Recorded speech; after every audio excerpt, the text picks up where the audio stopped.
Students, we start with a new session, that is session 8 on operations management, and the topic of our study is aggregate planning. These are the contents for session 8. What is aggregate planning and why does it get its name? Okay. You see,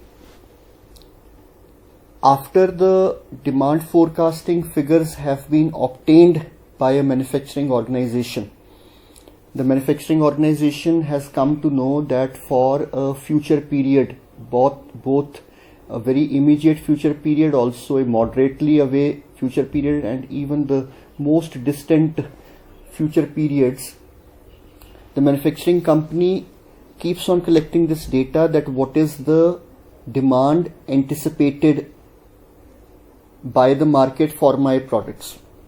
And now once the company knows that what's the future anticipated demand, it has to decide now कि इस demand को meet करने के लिए मुझे production कैसे करनी है, मुझे क्या प्रोडक्शन स्ट्रैटेजी यूज करनी है. Now, there are so many different types of alternative production strategies which can come up, which can be created. लेकिन हमें वो प्रोडक्शन स्ट्रैटेजी चूज करनी पड़ेगी जिससे हमारे प्रोडक्शन रिसोर्सेज की ऑप्टिमल यूटिलाइजेशन भी हो जाए और हम प्रोडक्शन करें भी वैसे जैसे कि हमारे मैनेजमेंट की फिलॉसफी है, पॉलिसी है. Okay, in a few minutes from now ये जो चीज मैंने कही है आपको इसका मतलब विस्तार में मैं कोशिश करूंगा कि समझा दूं. Now what is meant by production strategy एक एग्जांपल से देखने की कोशिश करते हैं. सपोज करिए कि आप देखते हो कि आप मंथ्स में सपोज फोरकास्टिंग फिगर्स आपके पास हैं. सपोज अभी 2 मिनट के लिए मान लो कि जनवरी 2021 और फरवरी 2021 के डिमांड फोरकास्टिंग्स आपके पास फिगर्स आपके पास हैं और अब आप देखना चाह रहे हो कि जनवरी और फेब 2021 में मैं किस तरह से प्रोडक्शन करूं. और आप ये भी देखते हो कि जनवरी का फोरकास्ट फरवरी के मुकाबले ज्यादा है. तो आप अब प्रोडक्शन स्ट्रैटेजी सपोज एक अपना रहे हो कि हम अलग अलग प्लानिंग पीरियड्स में, प्लानिंग पीरियड हो गया क्योंकि हम मंथ्स के टर्म्स में बात कर रहे हैं तो each month is a planning period. तो आप सपोज प्रोडक्शन स्ट्रैटेजी बना रहे हो कि भाई हम तो अपनी प्रोडक्शन रेट को बदल देंगे अकॉर्डिंग टू द डिमांड. तो अगर जनवरी में प्रोडक्शन ज्यादा है, फरवरी में कम है, तो आप जनवरी में प्रोडक्शन रेट ज्यादा रखोगे, फरवरी में कम रखोगे. ठीक है, आप प्रोडक्शन रेट वेरी करोगे डिपेंडिंग अपॉन किसी गिवन मंथ में, किसी गिवन प्लानिंग पीरियड में डिमांड कितनी है. जब ज्यादा है तो प्रोडक्शन रेट बढ़ा दोगे, जब जिस मंथ में कम है वहां प्रोडक्शन रेट कम कर दोगे. लेकिन एक दूसरी स्ट्रैटेजी हो सकती है कि नहीं भाई नहीं, ये प्रोडक्शन रेट को वेरी करना आसान नहीं है. We'll always do production at a constant production rate. हाँ, हम काफी हाई सा प्रोडक्शन रेट रखेंगे. जिन पीरियड्स में डिमांड कम है हम प्रोडक्शन ज्यादा कर रहे हैं, एक्सेस कर रहे हैं, हम इन्वेंट्रीज बिल्ड कर लेंगे. और जिन पीरियड्स में डिमांड कम है और हमारा प्रोडक्शन रेट ज्यादा है, उन पीरियड्स में हम कुछ हमारी प्रोडक्शन की हुए यूनिट्स बच जाएंगे. तो उन प्लानिंग पीरियड्स में हम इन्वेंट्री बिल्ड कर लेंगे. अगले महीने में भी हमारा प्रोडक्शन रेट तो वही रहेगा, पर सपोज करो अब डिमांड ज्यादा है तो हमने तो उतनी प्रोडक्शन की ही नहीं जितनी चाहिए थी. तो तब क्या हो सकता है कि जो पिछली इन्वेंट्री बची थी हम उसको यहां यूज कर अपनी डिमांड को मीट कर लेंगे. So in this case what you are doing is you are not varying the production rate, rather you are keeping a constant production rate throughout your planning periods. Wherever production is more than what is the demand, you are building inventories, and wherever your production is less than what is your demand, you are using the built inventories in those planning periods. तो मैंने 2 strategies आपके साथ discuss कर ली। ऐसी strategies बनाने को ही हम aggregate planning कहते हैं। For example, so in the first cost, जब प्रोडक्शन रेट आप बढ़ा रहे थे, आपको ज्यादा लोग काम पे लगाने पड़ेंगे, so you'll have hiring cost.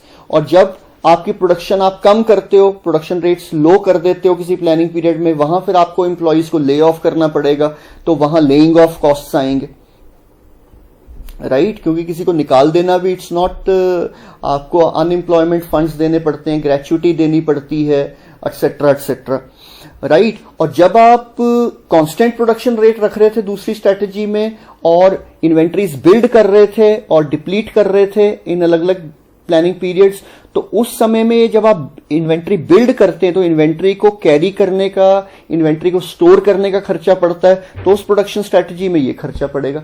ऐसे स्टूडेंट्स, आप कई तरह की ऑल्टरनेट प्रोडक्शन स्ट्रेटजीज बना सकते हो जिससे आप अपनी डिमांड को मीट कर सकते हो, और अंत में आप वो प्रोडक्शन स्ट्रेटजी चूज कर लेते हो जो मैनेजमेंट की फिलॉसफी को भी मानती हो, मैं इसकी डिटेल में आपके साथ बात करूंगा, और जो मिनिमम कॉस्ट पर आपके लिए डिमांड को भी मीट करवा दे। तो ये जो सारी प्रोसेस है, ऑल्टरनेट्स क्रिएट करना और एक प्रोडक्शन स्ट्रेटजी डिस्कस सिलेक्ट करना, ये सारी प्रोसेस है एग्रीगेट प्लानिंग। और जो लोएस्ट कॉस्ट का प्रोडक्शन स्ट्रेटजी को आप चूज कर लेते हो और आप कहते हो कि भाई इस प्रोडक्शन स्ट्रेटजी के तहत प्रोडक्शन होगी, वो प्लान जो है that is called aggregate plan. अब क्यों जरूरत पड़ती है एग्रीगेट प्लानिंग की? देखिए, जरूरत इसलिए पड़ती है कि जो डिमांड फोरकास्टिंग जब आप करते हो, जब आप एक मेक टू स्टॉक कंपनी हो और जब आप डिमांड फोरकास्टिंग करते हो, तो आप देखते हो कि भाई जो डिमांड मेरी कंपनी पर आ रही है, जो डिमांड मेरे प्रोडक्ट्स की मार्केट द्वारा मांगी जा रही है, वो डिमांड कोई कांस्टेंट नहीं रहती, वो इरेगुलर है, वो फ्लक्चुएटिंग है। तो आपको अब क्या करना है कि जो आउटपुट मार्केट आपसे डिमांड कर रहा है, जो प्रोडक्ट्स आपसे डिमांड किए जा रहे हैं, वो आपकी आउटपुट है, वो है फ्लक्चुएटिंग। तो जो आपके इनपुट्स हैं जिससे ये आउटपुट बनती है, इनपुट्स में क्या आ गया? आपके वर्कफोर्स आ गया, आपके मटेरियल्स आ गई, आपकी मशीनरी आ गई, एटसेट्रा एटसेट्रा, ये आपके कंट्रोल में। आउटपुट आपके, जो मार्केट आपसे डिमांड मांग रहा है, वो आपके कंट्रोल में नहीं है, उसको तो आपको मीट करना होगा। लेकिन उस आउटपुट को, फ्लक्चुएटिंग आउटपुट को बनाने के लिए जो आप इनपुट्स यूज करते हो, उस पर तो आपका कंट्रोल है ना। तो हम एग्रीगेट प्लानिंग में क्या कर रहे हैं, वो जो इनपुट वेरिएबल्स हैं उनको इस हिसाब से मैनिपुलेट या चेंज कर रहे हैं कि ऐसे प्रोडक्शन रेट्स पर, ऐसा वर्कफोर्स लेवल, ऐसे मटेरियल यूटिलाइजेशन कर हम फ्लक्चुएटिंग आउटपुट को मीट करें, ताकि ऑप्टिमल यूटिलाइजेशन ऑफ रिसोर्सेज हो, एफिशिएंट और इफेक्टिवली हम रिसोर्सेज की यूटिलाइजेशन करें ताकि हाई प्रोडक्टिविटी मिले। तो आपके ये जो इनपुट रिसोर्सेज हैं, जो मैं आपको यहां ये दिखा रहा हूं, input resources, they are the controllable parameters which are at your disposal, जिनको आप कंट्रोल कर सकते हो। They include your labour, right? आप क्या कर सकते हैं, आप लेबर को हायर कर सकते हो, ले ऑफ कर सकते हो। This is how you can change their numbers. या अगर आपने कांस्टेंट नंबर रखना है तो आप उनसे ओवर टाइम करवा सकते हो, पार्ट टाइम करवा सकते हो। There is another term called under time, आप अंडर टाइम करवा सकते हो। तो there are a couple of ways how labour utilisation can be change. Number 1, the labor number can be increased or decreased depending upon if the demand is high, increase the labor force by hiring more people. If it is less, then decrease the labor force by laying off some people. Or if you want to keep the labor force, the workforce number as constant, because your management does not allow you to follow this policy of hiring and laying off, then you can, with the same number of workforce, the workforce number remaining the same, you can ask them to do overtime, or you can ask them to do undertime, or you can ask them to do part time, etc., etc. Similarly, materials utilization can be changed by building inventories or by subcontracting. जैसे बच्चों मैंने आपको example दी थी कि production rate रखकर, high production rate रखकर inventories बना लो। वैसे अगर आप इन्वेंट्रीज नहीं बनाना चाहते तो आप लो प्रोडक्शन रेट पर प्रोडक्शन करो, और जब भी आपकी प्रोडक्शन डिमांड से कम है आप वेंडर को दे दो वो काम, सब कॉन्ट्रैक्ट कर लो। फिर कैपिटल इनपुट्स। सो ये जो इनपुट्स हैं आपके, इनको आप एग्रीगेट प्लानिंग के दौरान इस तरह से चेंज करते हो ताकि आप आउटपुट को मीट कर सको। पर अब इनको तो कई ढंग से चेंज किया जा सकता है, इनको अलग अलग ढंग से चेंज कर आप अलग अलग प्रोडक्शन स्ट्रेटजीज बना सकते हो, जिससे आप प्रोडक्शन कर डिमांड को मीट कर लो, लेकिन वो प्रोडक्शन, वो यूटिलाइजेशन, वो प्रोडक्शन स्ट्रेटजी जो इनपुट वेरिएबल्स को इस तरह से यूज करे कि cost of implementation of that strategy is minimum amongst all the alternative strategies, उस प्रोडक्शन स्ट्रेटजी को हम कहते हैं एग्रीगेट प्लान। ओके, तो ये आ गया aggregate plan. Okay, let's move ahead. So these are some of the definitions of aggregate planning. Aggregate planning is the process of deciding the production strategy to be followed by a company for an intermediate time horizon. Mind it, जो aggregate plan है ये है एक intermediate production plan. Intermediate production plan मतलब ये plan हम बनाते हैं आने वाले पीरियड के लिए जो कि इंटरमीडिएट रेंज का है। और इंटरमीडिएट रेंज हम क्या मानते हैं? आने वाले 6 महीने से लेकर 1.5 साल के लिए कुछ भी। तो सपोज आप कह सकते हो कि सर आज हम टी पीरियड में बैठकर let's create an aggregate plan. मैं पूछूंगा यार किस पीरियड के लिए बना रहे हो? आप कहोगे sir for the period which is at the distance of 6 months to 10 months from now.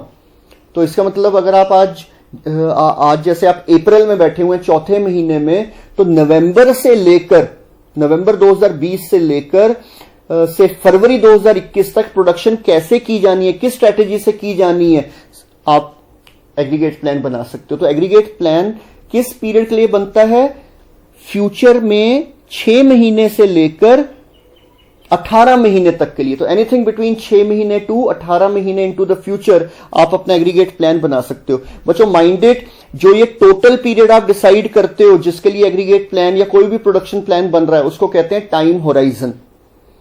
और उस टाइम होराइजन को आप जिन इंटरवल्स में देखते हो उसको कहते हैं planning period.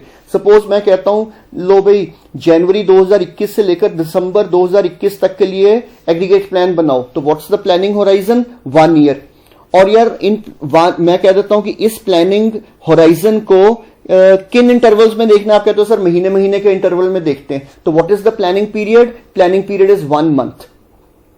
So this is very important in every type of production plan. What is the planning horizon? मतलब the total period for which the plan is being formulated, and what are the intervals, the periods in which that planning horizon would be observed, वो उसको कहते हैं planning period। ठीक है, अच्छा। Then this third definition is also good. Aggregate planning is the process of planning the quantity and timing of output over the intermediate time horizon. The physical plant and equipment capacity is fixed over this horizon. Generally students ये माना जाता है कि जिस समय के लिए आप एग्रीगेट प्लानिंग बना रहे हो उस समय में प्रोडक्शन कैपेसिटी वही रहेगी जो आज प्रेजेंटली आपके पास है। आप किस चीज को छेड़ सकते हो? आप लेबर यूटिलाइजेशन बढ़ा घटा सकते हो, आप मटेरियल यूटिलाइजेशन बढ़ा घटा सकते हो, आप रेगुलेशन ऑफ फंड्स थोड़ी बहुत, कैपिटल को थोड़ा बहुत इधर उधर कर सकते हो, but plant capacity would remain the same. But what are you primarily doing? We change employment levels or we change inventory levels, and by changing these we try to meet the future demand of the product. तो मोटे शब्दों में aggregate planning का मतलब है कि आने वाले समय में प्रोडक्शन करनी कैसे है। Okay, Why the name aggregate planning? See, the name aggregate planning is given क्योंकि हम सब चीजों को बहुत एग्रीगेट लेवल पर देखते हैं। बहुत एग्रीगेट लेवल पर देखते हैं मतलब अगर मैं आपसे बात करूं कि आप प्लानिंग पीरियड्स क्या लेते हो, हमने अभी बात की कि प्लानिंग पीरियड्स हम महीना लेते हैं इसमें, या हम सीजन ले लेते हैं जब प्लानिंग पीरियड्स की बात करते हैं। जो ज्यादा डिटेल्ड प्लानिंग पीरियड्स हो सकते हैं जैसे दिन, हफ्ता, उसमें एग्रीगेट प्लानिंग के दौरान बात नहीं की जाती। उसी तरह से जब हम प्रोडक्ट्स की बात करते हैं एग्रीगेट प्लानिंग में कि आने वाले समय में क्या प्रोडक्ट्स बनने हैं, देखिए भाई इंटरमीडिएट फोरकास्टिंग भी जब की थी, मीडियम रेंज फोरकास्टिंग, तो मीडियम रेंज फोरकास्टिंग होती थी 3 महीने के बियॉन्ड के पीरियड के लिए, वही फोरकास्टिंग नंबर्स यहां यूज होते हैं। आप कभी इंडिविजुअल प्रोडक्ट्स के टर्म्स में इतनी दूरी के लिए डिमांड फोरकास्टिंग नहीं कर सकते। आप किस में बात करते थे? प्रोडक्ट फैमिलीज में। जैसे मैंने मारुति की एग्जांपल दी थी, you can not talk about the numbers now in terms of Alto और रिट्स और WagonR, no, you will talk in terms of numbers of the product families की सेडान्स कितनी बनानी है, आपने एसयूवीज कितनी बनानी है, आपने हैचबैक्स कितनी बनानी है। तो एग्रीगेट प्लानिंग करते हुए प्लानिंग पीरियड्स भी एग्रीगेट लेवल के हैं, आप मंथ से छोटे पीरियड्स में बात नहीं करते। और आपके प्रोडक्ट्स भी आप ज्यादा डिटेल नहीं दे सकते। आगे आप प्लान्स देखोगे, materials requirement planning, master production scheduling, आप इवन मॉडल भी बताओगे, स्पेसिफिक प्रोडक्ट भी बताओगे, उसका मॉडल भी बताओगे। अगर बात वैगन आर की करोगे, ऑल्टो की करोगे, रिट्स की करोगे, अलग अलग बात करोगे, और इतना भी बात करोगे कि वैगन आर भाई बनानी है 50, लेकिन उसमें से LXI कितनी, VXI कितनी, स्पोर्ट्स मॉडल कितने। लेकिन एग्रीगेट प्लानिंग तो बड़ी ब्रॉड सी प्लानिंग है। हमारा मकसद स्टूडेंट्स यहां पर सिर्फ ये देखना है कि हमारे सिस्टम पर लोड किस तरह का आ रहा है, कि प्लानिंग पीरियड्स में किस तरह का लोड आ रहा है, मतलब डिमांड फोरकास्टिंग नंबर्स कैसे हैं, और हमने प्रोडक्शन फैसिलिटीज को कैसे यूज करना है ताकि बेस्ट यूटिलाइजेशन कंपनी की रिसोर्सेज की हो जाए। मतलब हम तो यहां सिर्फ ये देखना चाह रहे हैं कि प्रोडक्शन करते हुए स्ट्रैटेजी क्या अपनाएं, क्या सेम रेट पे प्रोडक्शन करें, क्या वेरिएबल रेट्स पे प्रोडक्शन करें, सेम रेट पे प्रोडक्शन करें तो क्या, मतलब किस तरह से अपने इनपुट्स को हम मैनिपुलेट करें, which I will discuss in the next session, that is session 9। तो during aggregate planning time horizon is broken into bigger planning periods, महीनों में, सीजन्स में बात होती है। Products are talked of in terms of broad product families, not in terms of individual products. So because everything is being discussed in terms of in an aggregate level, at a broader level, at a more journal level, not very minute level, the name of this production planning is called aggregate planning. Thank you for watching. So I'll cover the details of this in the next session, that is session 9. Thanks. Bye.